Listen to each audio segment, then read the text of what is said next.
Thanks, Honor, and good morning, everyone. Let's talk about money. So this is Ismar David. He was a prolific type designer, calligrapher, graphic designer. He was an illustrator. He also engaged in architectural design, and he taught calligraphy. This is him in his studio somewhere in the 50s in New York. From 1930 to 1990, he created unique designs, studying in Berlin in 28, immigrating to Jerusalem in 32, and to New York City in 52. His most important work is considered to be the David Hebrew typeface family. It is the first Hebrew comprehensive family of 9 members that include true Hebrew equivalents of the italic and the sans serif styles.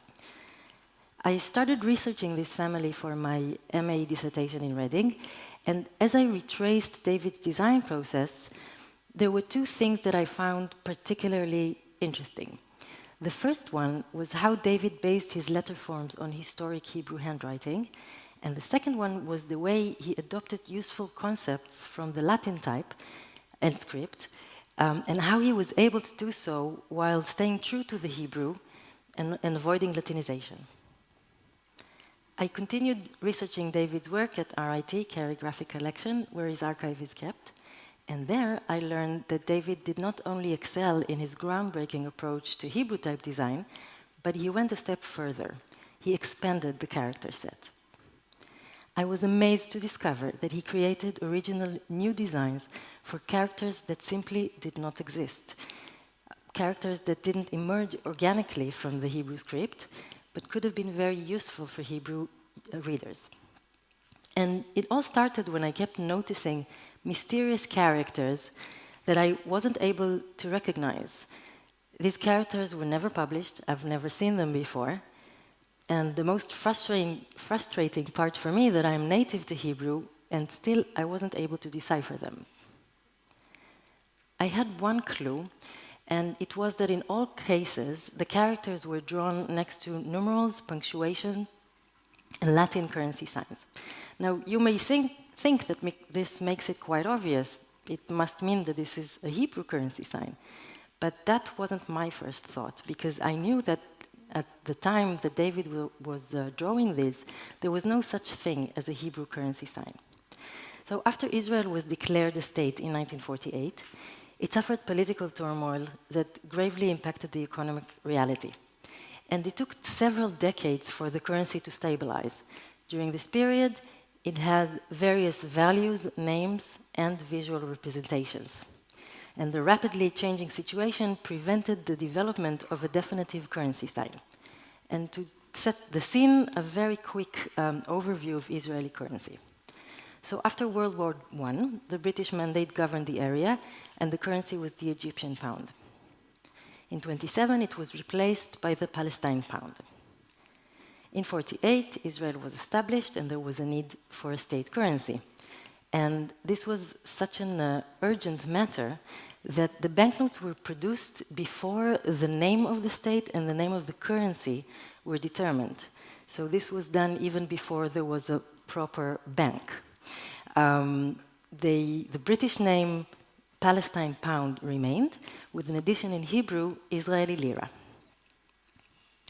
3 years later, all the assets and liabilities of the Anglo-Palestine Bank that produced the first notes were transferred to the Israeli National Bank, and new banknotes were needed. And in 1955, the Bank of Israel was finally established, and yet again, new banknotes were needed. And we can see here that for the first time, the design is different, because currency is not only a mean of payment, it's also a symbol of sovereignty. And the pioneers that were building the country desired to apply an Israeli identity to the currency. Unfortunately, this design did not meet the local expectations, and the government appointed a public committee to decide on a new design. So 4 years later, a new series was issued following the committee's resolution to include motifs reflecting the atmosphere of the young state. In 1972, new series were issued due to a need for a higher denomination note. And in 1976, the bank used a new sorting automatic system, and there was a need for banknotes in different sizes. So yet again, another series was produced. So we have here about 50 years of alternating designs, one currency name, and no official currency sign. The writing convention in financial documents was to use an acronym, the initials Lamed and Yud, with this sign in between them. This is called in Hebrew grashayim, and it marks the combination of the two letters into an acronym. And for example, this is a receipt that Ismar David received in '52. During the 2 decades that David made his livelihood as a designer in Jerusalem, he was paid for his work in Israeli lira. And this example of an invoice lacking a currency sign is probably one of many trade-related documents that he encountered. And from what I'm about to show you, I think he was quite frustrated with the lack of such a sign. So at that time, he was also designing his Hebrew typeface. And this is a pencil drawing made by David. It's untitled and undated, but all signs seem to be members of the David Hebrew regular, given their stroke angle, width, and proportion. And we can see a mysterious sign next to the Latin dollar sign and pound sign. This sign is a combination of the Hebrew initials Lamed and Yud, connected with a diagonal line and united into one narrower character. The thin line connects the two letters with an extension of the stroke of the Yud upwards into the Lamed. With metal printing in mind, this functions as a ligature that significantly can speed up the typesetting process by setting one metal letter instead of 3. And this would be the time to point out that ligatures rarely exist in Hebrew type tradition. And this is one of the concepts that David was able to adapt so skillfully into Hebrew. It's also interesting to see how David creates harmony between the Latin signs and the Hebrew sign. They all share the same width, and the thinness of the diagonal line relates to the vertical line in the dollar sign. The next sign is related to the italic style. And here we have a completely different approach. The stroke of the Lamed is extended into a dynamic curve that increases its flow and creates larger counter. Both of the letters are rounder in the sign than they are in the typeface. And although this curve of the Lamed is quite dominant, the sign is still narrower than the 3 characters put together. David Archives holds a lot of his Hebrew lettering, and most of which are complete sets of alphabets. So far, we don't know as to when or for what purpose he drew them, since most of them are untitled and undated. But we do know that he used to draw relatively complete character sets that included punctuation, numerals, and currency signs, even when it wasn't necessary for an immediate project. And one of these sets presents a new sign of a different nature. Here we have the Lamed and Yud initials connected with a looped line, and this loop possibly originated in the Hebrew cursive style. So here are the 2 different Hebrew writing styles, the formal and the Lamed, and the cursive. We can see the Lamed in both styles, and if we stick with the cursive style, and write very fast with one stroke without lifting the writing tool from the writing surface, we can see that this loop is created. And this is a sophisticated treatment that keeps the sign strongly connected to its fellow members of the formal style while introducing a feature from the cursive style that is highly recognized among Hebrew writers and readers. This is another set of David's archive, from David's archive, with yet another sign. And again, this is positioned next to the dollar sign, the numeral, and the punctuation. Now, this particular set shows a unique calligraphic interpretation of the Hebrew letter. The letters are constructed out of separate strokes with a strong focus on the area in which they join. So we can see the letters Lamed and Yud, and the sign composed out of 3 different strokes. And this forms an original sign that is very consistent with the appearance of its fellow members, but carries less obvious association with the Hebrew initials.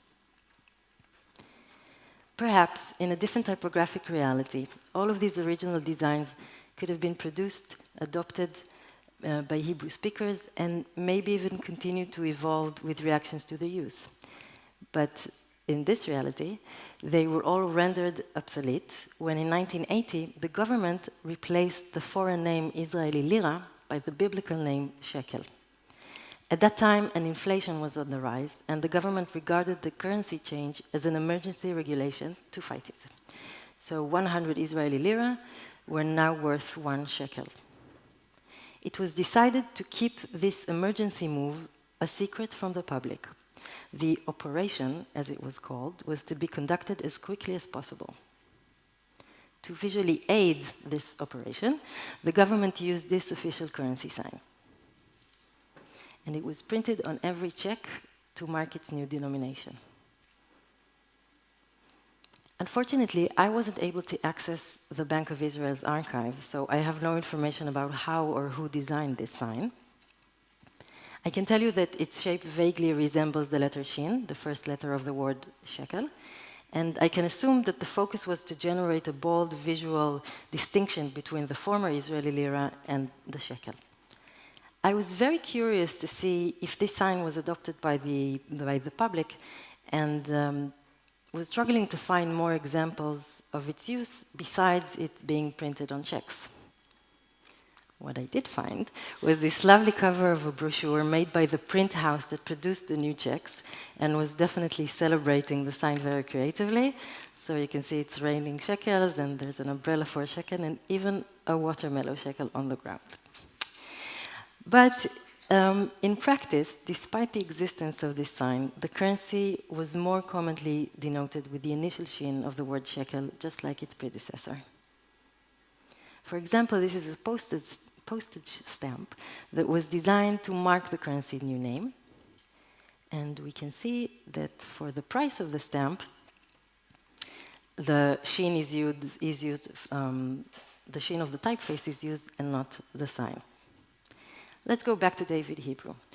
In the early 1980s, David adapted the regular style to be produced for the IBM Selectric typewriter. In the process of adjusting the characters for production, he added a new currency sign that was also represented by the initial letter Shin. And here we have a strong visual connection to the dollar sign, where the letter is transformed into a sign by adding a vertical stroke through it. For this version, David took a new approach and experimented with combining different writing styles and not only merging one feature from one style to the other. So here is the shin in the formal style next to the shin in the cursive style. And we can see that the sign follows the cursive style. And even though it has the same stroke width and angle, it stands out when it's set next to the rest of the character. In this text document produced by IBM, we can get a sense of how David inspected the sign in small sizes. And we can see how it's not very consistent with the rest of the typeface members. And we can also see that David checked the sign on both sides, once to the right of the number and once to the left of the number, which is still a confusing issue in Hebrew since we write the letters from right to left, but the numerals from left to right. By the end of 1983, David was approached by Stempel and ended his relationship with IBM, and this typeface was never produced for the typewriter. Now David prepares his typeface for photo composition and creates a new currency sign. Here David approaches the sign as a monogram, and he is able to combine all 3 letters that spell the word shekel, the shin, the kuf, and the lamed, into one symbol. In 1984, this typeface is published. However, it does not include this Sheqel sign. So maybe in a different typographic reality, these signs could have been produced and adopted by Hebrew speakers, and maybe even continue to evolve with reactions to their use. But in this reality, the currency keeps changing. In 1985, only 5 years after its birth, there is the birth of the former currency sign, there is a new currency name. Sheqel Hadash, or New Sheqel, was a part of the government economic stabilization plan to find what eventually becomes hyperinflation. The new shekel replaced the old one at a conversion rate of 1,000 to 1. This time, the Bank of Israel was well aware of the need for a currency sign, so a design competition was led by the government advertising agency. Unfortunately, no information is available about the way the competition was conducted. But this is the chosen sign, and it was created by designer Moshe Pereg. In a manner that echoes David's approach to reflect the writing hand in type, Pereg describes his process of creating the sign as making a ligature out of the two initials, the shin and the chet. And although this was declared the official sign in 1990, and even in 1993 was given a Unicode, the new shekel was still often represented with the Hebrew initials shin and chet, with the grashayim in between them. And this is, for example, a bus pass from 2006.